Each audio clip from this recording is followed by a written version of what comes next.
Glass Road Trucker. Dali lang din.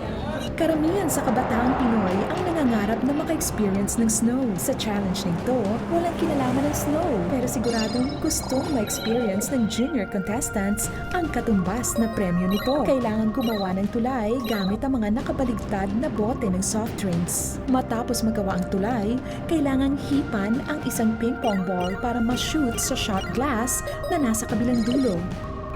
Dahan-dahan lang ang ihip dahil baka mag-gone with the wind ang kalahating ₱1,000,000.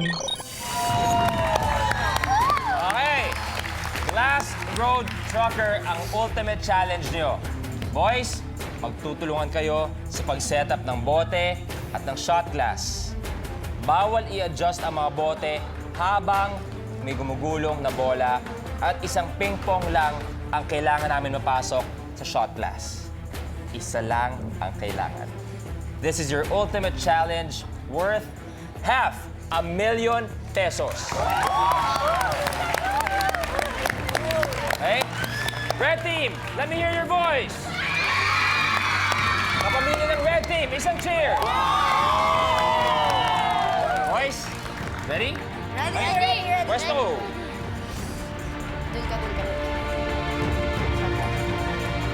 Red team, Glass Road Trucker, you have a minute. Good luck.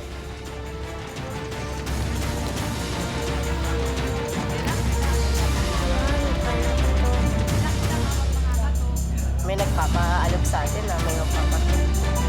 Magkakabahan dyan. Galing ka pa.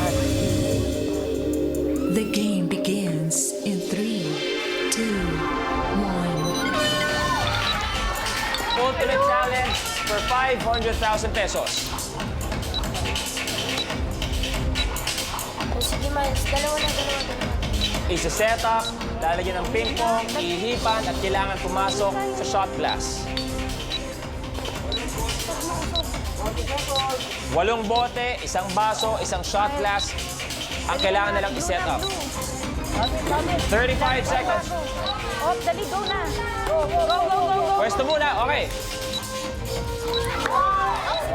Isa lang kailangan. Dali. Kaya!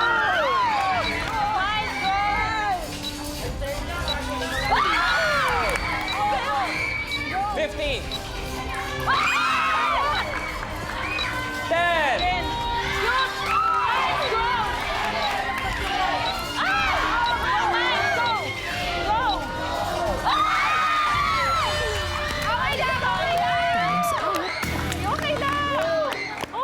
Kaya. Kids, isa na yon sa pinakamalapit na nakita namin pumasok para sa Glass Road Trucker. Hindi niyo man nakuha ang Ultimate Challenge, mag-uwi pa rin kayo ng ₱75,000!